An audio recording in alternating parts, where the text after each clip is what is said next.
जय श्री श्याम मित्रों, मैं आपका ज्योतिष मित्र पंडित हर्ष एक बार फिर से आपका मेरे YouTube चैनल एस्ट्रो पंडित हर्ष शर्मा में स्वागत है। बड़े ही सरल तरीके से ज्योतिष को जानेंगे और समझेंगे।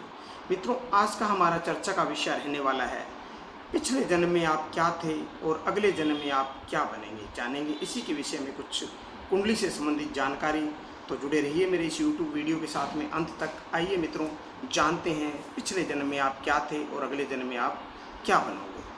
मित्रों, शिशु जिस समय जन्म लेता है उस समय स्थान व तिथि को देखकर उसकी जन्म कुंडली बनाई जाती है। उस समय के ग्रहों की स्थिति के अध्ययन के फलस्वरूप यह जाना जा सकता है कि बालक किस योनि से आया है और मृत्यु के बाद उसकी क्या गति होगी। ज्योतिष में कुछ विशेष योग से जाना जा सकता है कि पिछले जन्म में हम क्या थे और अगले जन्म में हम क्या बनेंगे। मित्रों, जन्म पूर्व योनि विचार। जिस व्यक्ति की कुंडली में 4 या इससे अधिक ग्रह उच्च राशि में अथवा स्व राशि में हो तो उस व्यक्ति के उत्तम योनि भोग कर यहाँ जन्म लिया है, ऐसा ज्योतिष शास्त्र कहता है। मित्रों, लगन में उच्च राशि का चंद्रमा हो तो ऐसा व्यक्ति पूर्व जन्म में योग्य वणिक था, ऐसा मानना चाहिए। मित्रों, लगनस्थ गुरु तथा इस बात का सूचक है कि जन्म लेने वाला पूर्व जन्म में वेद पाठी ब्राह्मण था।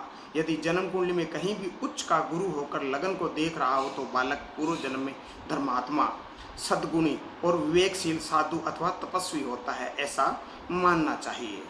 मित्रों, यदि जन्म कुंडली में सूर्य छठे, 8वें या 12वें भाव में हो अथवा तुला राशि का हो तो व्यक्ति पूर्व जन्म में भ्रष्ट जीवन व्यतीत करने वाला व्यक्ति था, ऐसा माना जा सकता है।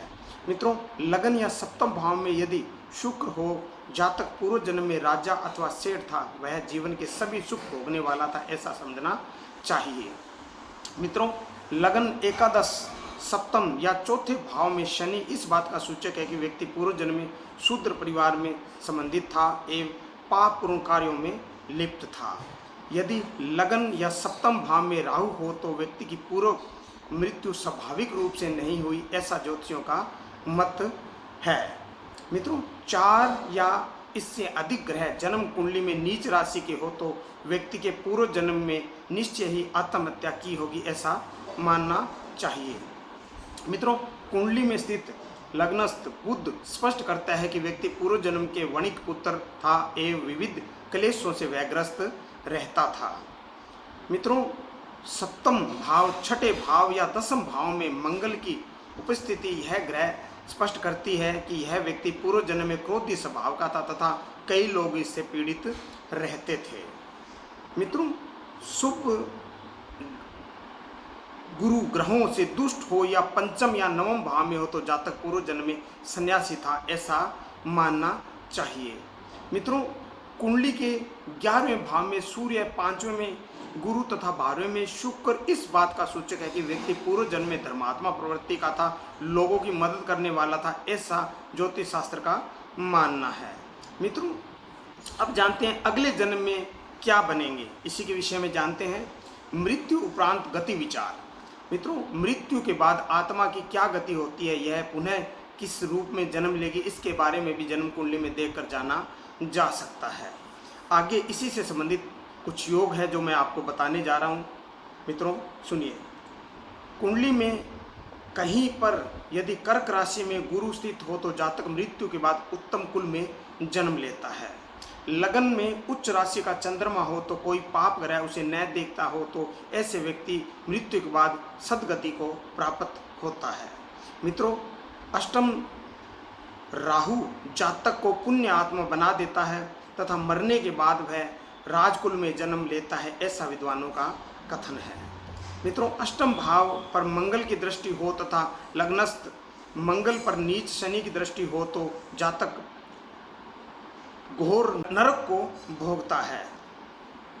मित्रों, अष्टमस्थ शुक्र एवं गुरु की दृष्टि हो तो जातक मृत्यु के बाद वैश्य कुल में जन्म लेता है। मित्रों, अष्टम भाव पर मंगल और शनि इन दोनों ग्रहों की पूर्ण दृष्टि हो तो जातक की अकाल मृत्यु होती है। मित्रों, अष्टम भाव का शुभ अथवा अशुभ किसी भी प्रकार के ग्रहों की दृष्टि न हो तो न अष्टम भाव में कोई ग्रह स्थित हो तो जातक ब्रह्मलोक को प्राप्त होता है। मित्रों, लगन में गुरु चंद्रमा, चतुर्थ भाव में तुला का शनि एवं सप्तम भाव में मकर राशि का मंगल हो तो जातक जीवन में कीर्ति अर्जित करता है, मृत्यु के उपरांत ब्रह्मलीन हो जाता है, अर्थात उसे मोक्ष की प्राप्ति होती है। मित्रों, लगन में उच्च का गुरु चंद्र को पूर्ण दृष्टि से देख रहा हो तो अष्टम स्थान ग्रहों से रिक्त हो तो जातक जीवन में सैकड़ों धार्मिक कार्य करता है तथा प्रबल पुण्य आत्मा मृत्यु के बाद सदगति को प्राप्त होता है। मित्रों, अष्टम भाव को शनि देख रहा हो तथा अष्टम भाव में मकर या कुंभ राशि हो तो जातक योगी राज का पद प्राप्त करता है तथा मृत्यु के बाद विष्णु लोक को प्राप्त करता है। यदि जन्म कुंडली में 4 ग्रह उच्च के हो तो जातक निश्चय ही श्रेष्ठ मृत्यु को वर्ण करता है। मित्रों, 11वें भाव में सूर्य बुध हो एवं 9वें भाव में शनि तथा अष्टम भाव में राहु हो तो जातक मृत्यु के पश्चात मोक्ष प्राप्त करता है। मित्रों, ये तो थी कुछ जन्म से पहले की और जन्म के बाद की कुछ जानकारी। मित्रों, अब जानते हैं कुछ विशेष योगों के बारे में। 12वां भाव शनि राहु या केतु से युक्त हो तो फिर अष्टमेश कुंडली के 8वें भाव का स्वामी से युक्त हो अथवा षष्ठ 6ठे भाव का स्वामी से दुष्ट हो तो मरने के बाद अनेक नरक भोगने पड़ेंगे, ऐसा समझना चाहिए।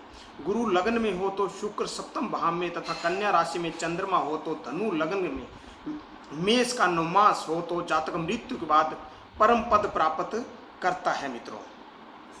मित्रों, अष्टम भाव को गुरु शुक्र और चंद्र ये तीनों ग्रह देखने हो तो जातक मृत्यु के बाद श्री कृष्ण के चरणों को स्थान प्राप्त करता है, ऐसा ज्योतिषियों का शास्त्रों का मत है। मित्रों, ये तो थी कुछ जानकारी।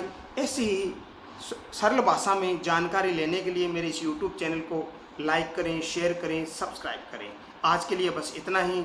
जय श्री श्याम मित्रों।